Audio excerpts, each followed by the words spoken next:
Hello and welcome back to our Intro to Garment Sewing video. I'm Stephanie Soebbing from Quilt Addicts Anonymous. And I'm Stephanie Brennan. And Stephanie's actually gone to school for all this. So once we get through the intro content, you're going to be all hers. She's going to teach you everything you need to know to make two pull-on skirts. One where the waistband is all elastic all the way around. And we're also going to do one that has a flat front. So it looks nice and finished from the front, but we have no zippers that we have to mess with because we want it to be super simple for your guys' first skirt. Yep. So we're taking this kind of from like a quilter's perspective.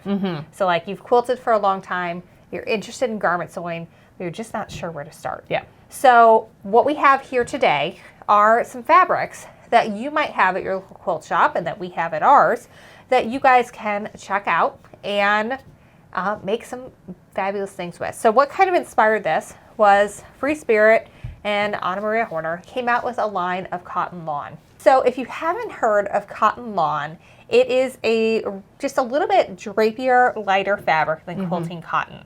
A lot of times the quilting manufacturers do make this as well. You can get it from Art Gallery makes lawn, I believe.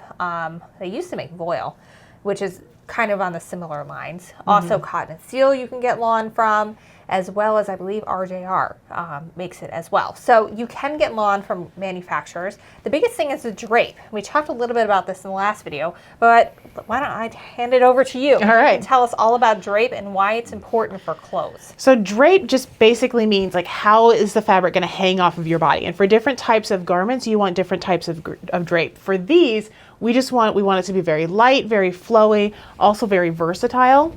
So the best way to look at the drape is to put the fabric in a single layer over your hand and just see how it behaves.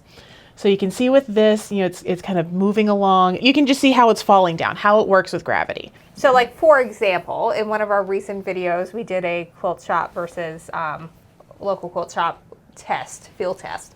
And one of the fabrics that you pulled out was very typical of what you think of when you think of chain store cotton, where it was super stiff. And when I hang it down like that, instead of falling straight down, it went like that. And so that would not be something you would want to use. Right. For example. Not for this project. We want it to, do a little flow with there. And there is a lining in here. We did use quilting cotton for the lining just so it wouldn't be see-through. But it still has a lot of movement to it, which is what we're looking for. Yeah. So these have all been pre-washed, so they're not as crisp and lovely as they normally are when they come straight off the bolt, which is important. We should probably touch on that before we get too much further. Yeah, probably the one of the biggest difference between quilting and garment sewing is with garment sewing, you absolutely have to pre-wash your fabric. The best thing to do is just throw it in the washer, throw it in the dryer, like you would normally treat your fabric when it's done. If you are not able to do that for some reason, like there were times when I was in college, for example, that I would go to Joann's that day. I needed it for class the next day, and the laundry facilities were closing in 10 minutes, so I couldn't do it. So if you're in a situation like that, get it wet, get some kind of hand soap or something, and just scrub it.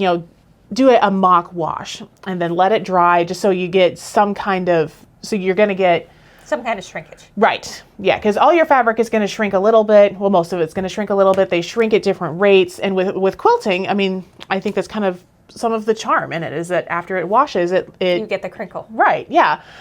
With garment sewing, you really don't want that. You want it to be the size that it's going to be when you're sewing it, so that it fits your body. We had one of our first viral TikToks was when I had taken pink wool to the dry cleaner, and they washed it instead of dry cleaning it. Oh no. Italian pink wool from Mood Fabric, and it felted. It was so small, and the dry cleaner did reimburse me, and I was able to buy new, but not in time for us to have our girls sewing weekend and make a coat. Oh no. So, and even then, so say you get into the more fancier stuff, you want to get that dry clean first if you can. And if not, I've been in situations where I've not been able to. So I steam it first. I've got a steamer at home, and that does something. It's not the same, but it's something. Yeah, that's true. So those are some options. So cotton lawn, that's something you might find at your local quilt shop. Occasionally we might have it. If you guys really love this, we might order more of it. That would work well with these prints. But there also are manufacturers of quilting cotton where you are going to get a drape that is good enough to use for garments. And I feel like for little kids' clothes, you can get away with anything. Right. I have made so many little kids' dresses and skirts out of quilting cotton. Tula, QT. Yeah. You know, it doesn't matter as much for them because it's more about the print and it looks super cute. But for you, you want to make sure that, you know, it's doing you some favors and not just like going straight down. So we're going to take a look at some of the manufacturers that have fabrics that you might be able to use in garments. So first we're going to look at Clothworks. Back in, I think it was the 2008 recession, we've had a few since then, they switched to printing on shirting fabric because they were able to buy up a lot of grayish goods, which is the base cotton that you were going to print anything on. Got a good deal. And it was able to help them weather that time, and they've stuck with it. And shirting is a little bit like, it can absolutely be used in quilts. I have a lot of quilts made from Clothworks, and we have a great relationship with them. But you are going to get a lot of that drapiness that we were talking about. It's not the same sort of like stiffness that you would have like with a Free Spirit, right, for example. So you can shop by feel, you can shop by drape, and you can get a similar look and feel with this. It's not as good as the lawn, but you can absolutely make it work because usually when you're looking at lawns, it's going to be a little bit higher price point. And if you're getting started, I can totally see why you wouldn't want to maybe do that for your first one. When I used to shop for things to make the girls from our stash, I would often try to find two that worked really well together. Yeah. Especially if I was making little girl dresses. Yes. Because I would love to like line it with something coordinating. And I also really love to do bias binding for the armholes and the hems. So you have that little extra pop of color. Yeah. I'll have to find one that I did that on. Yeah. When we bring it in. We do our show and tell at the end. Yeah. So, and you know, with kids' clothes, you're going to see the lining because they're running around. Oh yeah, like crazy. So lining, have fun with that. Their underpants, everything. But yeah, so Clothworks is a good option for that.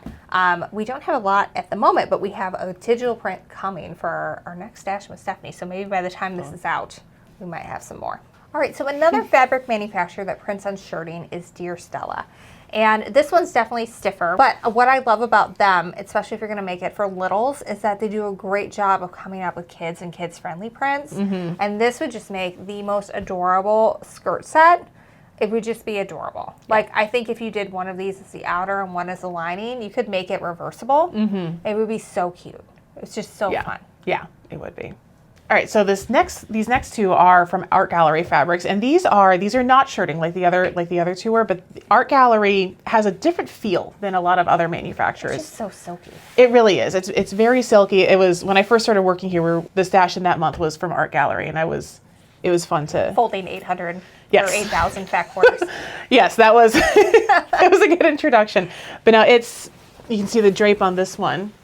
You can see it is still drapey. It is still moving. It has a little bit of shape to it. It softens up even more when you wash it too. When we had a brick and mortar store, we had someone who loved to make tunics, and I took a class from her. And her favorite one to make tunics from was from Art Gallery, just because it drapes so well. Yeah. And of the quilting cottons, this is one of the best for using it in garments as well. Quite a few. I've got Art Gallery skirts for my daughter too. Oh yeah. I don't think they fit her now. They'd fit the little one now. But all right, so those are some options for you. I suppose let's clear this off and let's talk about some other things that you might find as you go on.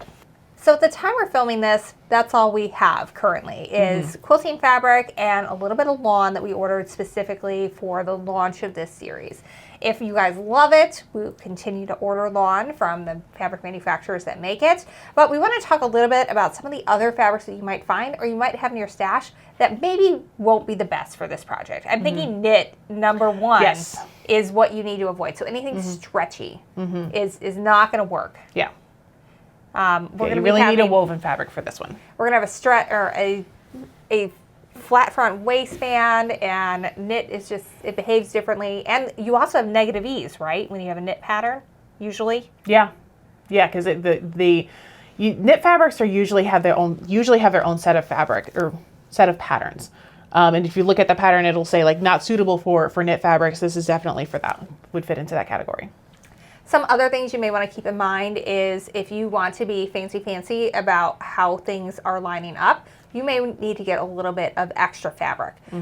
This one, we remarked, you lined this up really well, but then it just happened to fit on the back perfectly. Yeah, it really did. I love it when those happy accidents happen. But if you want to be really specific about where your waistband meets at your fabric, you might need to have a little bit extra. Or if you're trying to match stripes on the side, not that I ever recommend a woman wear horizontal stripes, but maybe diagonal. Like, you need to make sure that you have a little bit extra fabric so that you can plan where you're going to place things, so that way they meet up on the sides and look a little bit more higher end. Yeah. Let's see. Some other things you might find, there's going to be rayons at the store. Yeah. Which may or may not work for this.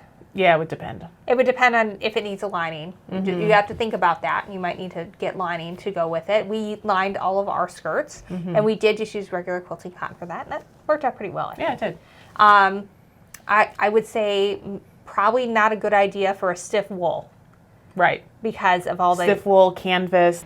For this kids one, the elastic goes all around, and so that is just going to be too much to bring all in.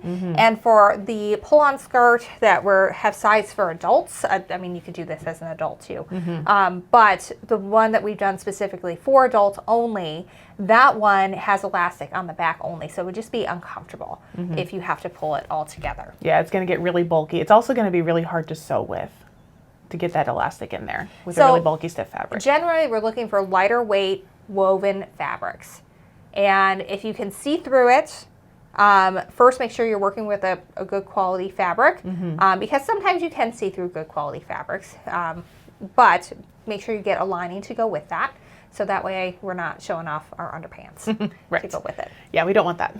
All right, anything else we need to know about fabric before we go for it? Not that I can think of. Okay, so avoid knits, woven. Lightweight woven. Best friend.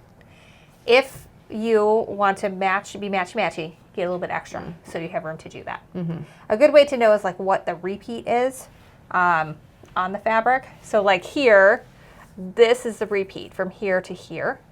And sometimes you need to know where that is depending on what you're doing and how you want to plan stuff.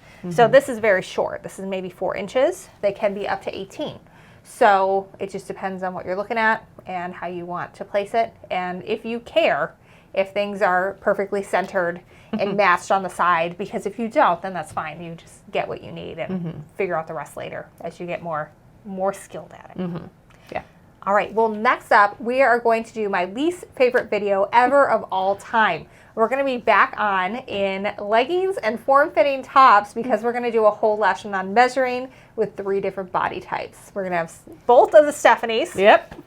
And Courtney, our video editor, is going to join us, and we're gonna do full-on measurements for everybody. We're gonna wheel this desk out of here, and you're gonna figure out what my bust size is.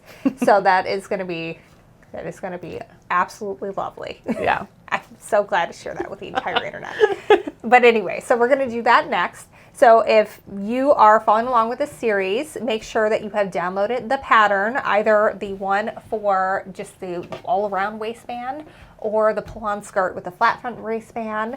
Make sure you download either of those, and we'll make sure to send you all the videos in your inbox. You can follow along, but the video before this were the supplies you need, and then fabrics, and then measuring. Those are like the 3 that you need to know before you sew a thing. And once you got that, then you're good to order your fabric and start planning your first garment. Yep. All right, well, until next time, happy Happy quilting. quilting.